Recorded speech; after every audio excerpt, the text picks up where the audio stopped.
Hello 7th class. आज हम अपने चैप्टर नंबर 13 को स्टार्ट करेंगे। ये हमारी वीडियो 2 होगी, ठीक है, जिसमें हम इस चैप्टर को आगे बढ़ाएंगे। हमने यहाँ तक पढ़ लिया था एनोमीटर तक, ठीक है। अब आगे बढ़ेंगे स्टॉर्म्स के बारे में। स्टॉर्म्स आपने कई बार सुना होगा, ठीक है, आंधी तूफान के बारे में सुना होगा। जब हवा बहुत ज़्यादा स्पीड से बहने लगती है तो स्टॉर्म्स वही कहलाता है, ठीक है। Due to the rotation of the earth the temperature of the air keeps on changing. आपको मालूम है अर्थ रोटेट करता है, और अर्थ रोटेट करता है इसी वजह से जो एयर है वो क्या होता है, वो हमेशा अपना टेम्परेचर जो एयर का जो है वो हमेशा बदलता रहता है। It also varies as a changes in season अगर due to the earth revolution around the sun. आपको मालूम है सीजन जो चेंज होते हैं उसमें भी हवा का टेम्परेचर बदलता है। आपको देखा होगा ठंड में हवा का टेम्परेचर कुछ और होता है, गर्मी में हवा का टेम्परेचर कुछ और होता है, ठीक है। तो ये आपको मालूम है रिवोल्यूशन के कारण जो सीज़न आते हैं, रोटेशन के कारण और रिवोल्यूशन के कारण ये हमारा जो है हवा जो है चेंज होती रहती है, टेम्परेचर करती रहती है, ठीक है। Due to the sun's heat, sun की हीट की वजह से the air near the land gets heated unevenly, hot air less dense than the cold air. हमें मालूम है और जो सन की वजह से जो हवा है वो हीट होती रहती है, गर्म होती रहती है, और हॉट एयर जो है वो लेस डेंस होती है, ठीक है, कम डेंस की होती है and than the cold air. यानी कि अगर मान लीजिए कि कोई कोल्ड एयर है और हॉट एयर है तो हॉट एयर हमेशा ऊपर रहेगी डेंस एयर के, ठीक है। यानी कि डेंस एयर भारी होती है, वो नीचे रहेगी, और जो हॉट एयर है वो हल्की होती है, ठीक है, लेस डेंस होती है than the cold air. The hot air is a force to rise over the cold air. मैंने आपको समझाया कोल्ड ओवर एयर के, यानी कि ठंडी हवा के ऊपर कौन सी हवा फोर्स करती है, गर्म हवा फोर्स करती है। To cold air the takes the place of warm air. A cycle of hot air rising the cold air taking its place start to develop, that is convention of current develop. This movement of hot air and cold air creates wind, ठीक है। अब यही है, मैंने आपको पहले भी बताया क्या होता है। यही जब ये जगह लेती है, मान लीजिए आप गर्म हवा हुई, वो अपनी जगह बदलती है, वहीं जब नीचे जगह खाली हो जाती है तो वहाँ पे कहीं से बहकर कौन सी हवा आती है, ठंडी हवा उसकी जगह ले लेता है। फिर वो हवा फिर गर्म होती है, वो ऊपर उठती है, और खाली जो स्पेस होता है उसको कौन सी हवा भरती है, उस खाली स्पेस को हवा भरती है, ठंडी हवा उस खाली स्पेस को फिल करती है, ठीक है। तो यही जो मूवमेंट जो कंटिन्यूसली चल रहा होता है, इसी की वजह से क्रिएट्स होती हैं विंड्स, ठीक है। समझ में आ गया। इसके बाद अ storm is a disturbed state of planet's atmosphere marked by the strong wind, thunder, lightning, heavy rains or the wind carrying dust, snow और hail, ठीक है। अब स्टॉर्म्स है वो क्या है, प्लानट एटमोसफेयर जब डिस्टर्ब होता है, चेंज होता है कुछ, ठीक है, तो स्ट्रॉन्ग हवाएं हो, थंडर हो, लाइटिंग मतलब बिजली आपने देखा होगा, या बहुत बारिश हो जाती है, ठीक है। तो ये जो हवाएं होती हैं वो क्या अपने साथ क्या लेकर आती हैं, डस्ट एंड स्नो अपने साथ, खूब सारी डस्ट और स्नो हवा अपने साथ बहुत सारी मिट्टी, धूल, रेत बहा कर लेकर आती है, ठीक है। तो यही हमारे स्टॉर्म्स कहलाते हैं। आपने गर्मियों के मौसम में देखा होगा, जब बहुत गर्मी के बाद कभी बहुत सारा आंधी आते हुए देखा होगा, धूल भरी आंधी आते हुए देखी होगी, ठीक है। तो वही होती है हमारी स्टॉर्म्स। इसके बाद powerful storms such as thunderstorm, tornadoes and cyclones are produced when warm light air rise quickly into a higher colder level with an unstable speed। अब देखिए पावर स्टॉर्म कुछ हल्की भी होती हैं, कुछ मतलब कि डेंजरस भी हो सकती हैं, कुछ नहीं भी होती हैं। जैसे कि अगर स्टॉर्म्स का स्पीड ज़्यादा है तो थंडर स्टॉर्म, टोर्नाडोज और साइक्लोन का रूप भी ले सकती हैं अगर हवाएं ज़्यादा होती हैं। एक तो नॉर्मल आंधी आप लोगों ने देखा होगा स्टॉर्म्स का, जो गर्मियों के मौसम में आपने देखा होगा, ठीक है। पर जब आपने कभी कभी न्यूज़ चैनल में देखा होगा कि अमेरिका में या कुछ ऐसे एरिया में थंडर स्टॉर्म या टोर्नाडो आया है, ये साइक्लोन आया है, तो वो क्या होता है, वो ज़्यादा डेंजरस हो जाता है। क्यों? क्योंकि वो क्या होता है, जो गर्म हवा होती है, जो लाइट हवा, मैंने क्या कहा, गर्म हवा हल्की होती है, ऊपर जाती है, क्विकली होता है, वो ऊपर जाकर एकदम से ठंडी होती है, ठीक है, विद एन अनस्टेबल स्पीड, बहुत ही ज़्यादा स्पीड में। तो वही क्या करती है, वो किस चीज़ का रूप लेती है, thunder storm, tornadoes and cyclones का। अच्छा, इसी की तरह अभी कभी आपके घर में वो होगा, एयर कंडीशनर होगा, जैसे कि एसी का काम, एसी आपके घर में होगा, ठीक है। तो वो काम कैसे करती है, बिल्कुल इसी तरह काम करती है। जैसे मान लीजिए आपने देखा होगा जो एसी होता है हमारे घर का, वो ऊपर होता है लगा हुआ, ठीक है। वो क्या करता है, वो हमारे घर का जो टेम्परेचर है वो ठंडा कर देता है। कैसे करता है, ये देखिए, नीचे वाली हवा क्या होती है, गर्म होती है, ठीक है। जब हवा गर्म होती है तो कहाँ जाती है, मैंने आपको बताया ऊपर उठती है, तो जो एसी का काम क्या होता है, उसी ठंडे हवा को, सॉरी गर्म हवा जो होती है, जो एयर जो ऊपर गई गर्म होकर, उसको ठंडा करती है। और जैसे हवा ठंडा हो जाता है तो ठंडी हवा कहाँ आनी शुरू हो जाती है, फिर वो नीचे आना शुरू हो जाती है। और गर्म हवा कहाँ आती है, ऊपर। तो जो एयर कंडीशनर का काम यही होता है कि हमारे घर का जो एयर होता है उसको क्या करता है, जो गर्म हवा होती है उसको ठंडा करती है। और ठंडी हवा की वजह से वो ठंडी हवा कहाँ रहती है, वो नीचे स्टेबल हो जाती है हमारे, जहाँ हम रहते हैं, ठीक है। तो हमारा एयर कंडीशनर भी सेम इसी कॉन्सेप्ट पे चलता है। उसके बाद है हमारा thunder storms. A thunderstorm is characterized by the presence of lightning, by the thunder of heavy rainfall and a strong winds. Thunder is noise lightning makes as it travels through the air. ठीक है। Thunder storm आपने देखा होगा कभी कभी बहुत बारिश के साथ, ठीक है, या फिर बिजली के साथ आपने देखा होगा बहुत स्ट्रॉन्ग हवा चलती है, बहुत ही ज़्यादा स्पीड में हवा चलती है, तो वो क्या हो जाता है, और आवाज़ भी करती है, बहुत आवाज़ के साथ बहकर आती है, ठीक है, हवा, और बिजली के साथ और बारिश के साथ, तो वो हमारा क्या होता है, थंडर स्टॉर्म होता है। अब है next, what is lightning. Lighting देखा होगा कभी कभी बिजली कड़कते हुए देखा होगा आसमान में, ठीक है। Lighting is a dazzling bluish white light produce in a clouds. आपने देखा होगा कभी कभी बारिश के बाद या बारिश के ही टाइम पे जब हवा तेज़ चल रही हो, ठीक है, तो क्लाउड्स के बीच में आपने चमकीली रोशनी सी देखी होगी, ठीक है। तो वो क्या होता है हमारा, वही लाइटनिंग होती है, ठीक है। जब आप कहते हैं बिजली कड़क रही है तो वही। It is followed by the thunder. Normally, air is a bad conductor of electricity. However, when the two clouds having hug amount of positive and negative static charges approach each other, the air becomes the good conductor of electricity. देखो, air क्या होता है, bad conductor of electricity होता है। क्यों? क्योंकि अगर air good conductor of electricity होता तो चारों तरफ हमारी हवा है, तो अगर गुड कंडक्टर ऑफ इलेक्ट्रिसिटी होता तो हम क्या होता, आग लग जाती, ठीक है। तो इसलिए एयर क्या है, हमें पता है वो क्या है, बैड कंडक्टर ऑफ इलेक्ट्रिसिटी। पर क्या होता है, जब दो क्लाउड्स, आपको मालूम है जो आसमान में क्लाउड्स बनते हैं, ठीक है, जब दो क्लाउड्स जो हैं, एक पॉजिटिव चार्ज और नेगेटिव चार्जेस जब एक साथ मिल रहे होते हैं, तब वो क्या बन जाते हैं, वो गुड कंडक्टर ऑफ इलेक्ट्रिसिटी बन जाते हैं, ठीक। Good conductor of electricity charges में आपको मालूम है, आपने बैटरी देखा होगा, एक साइड प्लस पॉइंट होता है, एक साइड माइनस, तो गुड कंडक्टर काम कर जाता है ना, इलेक्ट्रिसिटी प्रोड्यूस करने में काम आ जाता है बैटरी।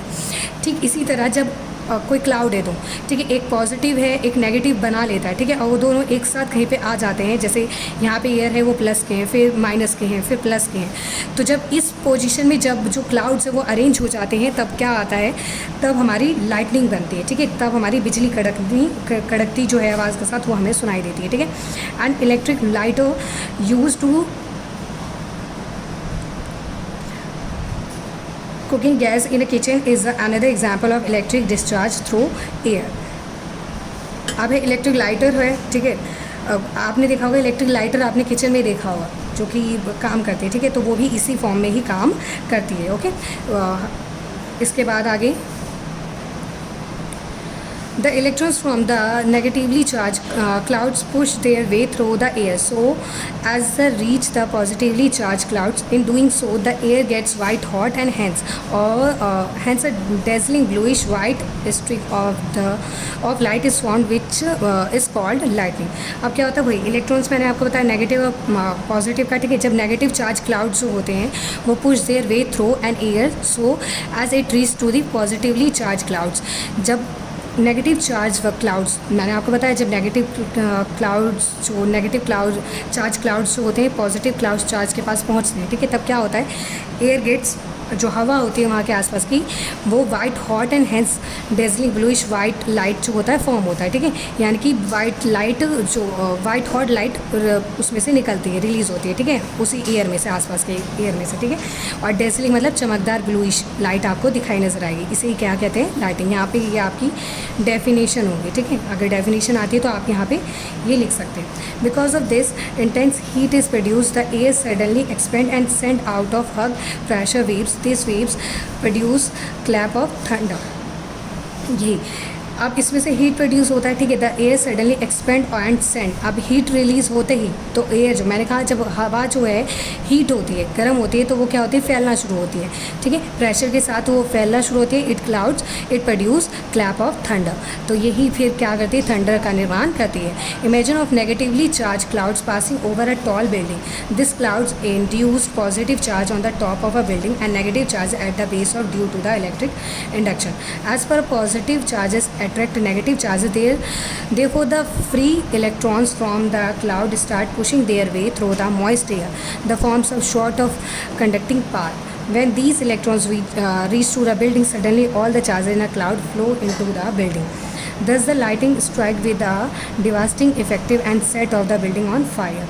अच्छा, यही चीज़ कभी कभी आपने देखा होगा कि किसी बिल्डिंग में या किसी खाली जगह पे क्या होता है, बिजली गिरते हुए भी देखी होगी। क्या होता है आपको मालूम है कि नेगेटिव और पॉजिटिव चार्जेस होते हैं। तो कहीं बिल्डिंग में कोई अगर नेगेटिव चार्जेस आ रहा हो, अट्रैक्ट करता है, मान लीजिए कि कोई पॉजिटिव चार्ज वाला क्लाउड बहकर नीचे से आ रहा है, ठीक है, बनते हुए आ रहा है, और बिल्डिंग के यहाँ पे कौन सा एयर है, नेगेटिव चार्ज है, तो वो क्या होता है फिर उसमें अट्रैक्ट करता है, तो वो वहाँ पे अट्रैक्ट होकर नीचे आता है, तो वही बिजली गिरना कहलाती है। आपने कई बार अभी जो गर्मियों के टाइम पे कई बार आपने ये सुना होगा कि कहीं पे बिजली गिरी है या क्या, ऐसे आपको न्यूज़ सुनने को मिल जाती है, ठीक है। तो ये वो इसी वजह से गिरती हैं, क्योंकि वो हमेशा खाली स्पेस ढूंढ रही होती हैं अपने लिए। इसके बाद ओके, तो हमें मालूम है कि बिजली किसी ना किसी खाली स्पेस पे गिरती है, ठीक है। तो सबसे पहले एक थे, कौन थे, बेंजामिन फ्रैंकलिन थे, ठीक है। उन्होंने क्या आइडिया दिया कि मान लीजिए कि हम इनवाइट करते हैं, मान लीजिए कोई बिल्डिंग है, ठीक है, अगर बिजली वहाँ पे गिरती भी है तो हम क्या यूज़ कर सकते हैं, एक लाइटिंग कंडक्टर यूज़ कर सकते हैं, ठीक है। लाइटिंग कंडक्टर का यूज़ करते ही जो अगर बिजली गिरती भी है किसी बिल्डिंग पे तो हमें क्या होगा, प्रॉब्लम नहीं होगी, ठीक है। और अबाउट 250 ईयर्स एगो, यानी कि पहले उन्होंने, यानी कि 250 साल पहले ही उन्होंने ये आइडिया दिया था कि लाइटिंग कंडक्टर का यूज़ करके अगर बिजली गिरती भी है, उसको हम इन्वाइट भी करते हैं गिरने के लिए, ठीक है, अगर वो गिरती भी है कहीं पर, तो अगर हमने वहाँ पे लाइटिंग कंडक्टर का यूज़ किया हुआ होगा तो वहाँ पे क्या होगा, जो प्रॉब्लम होगी, मतलब कि डैमेज जो होगा बिल्डिंग को, वो नहीं होगा। A good lighting conductor is made of a copper rod. क्या होता है कि किसी बिल्डिंग में मान लीजिए बहुत लंबी बिल्डिंग है, आपको मालूम है कि जो ऊंची बिल्डिंग्स होती हैं ना, उस पर बिजली गिरने का बहुत खतरा होता है। तो बड़ी बड़ी जो बिल्डिंग्स होती है ना, उसमें एक लाइटिंग कंडक्टर लगा हुआ होता है, ठीक है। लाइटिंग कंडक्टर किसका बना होता है, कॉपर रॉड का बना होता है। At one end of these are provided sharp copper points, ठीक है। कॉपर पॉइंट बना होता है, और कॉपर क्या होता है, गुड कंडक्टर ऑफ इलेक्ट्रिसिटी होता है। It is install on a highest point of the building. It lower end is connected to thick copper strip which runs along the height of the building. The lower end of the copper strips attached to the flat copper plate buried deep inside the earth. When the lightning strikes, it strikes on the sharp point of the lighting conductor.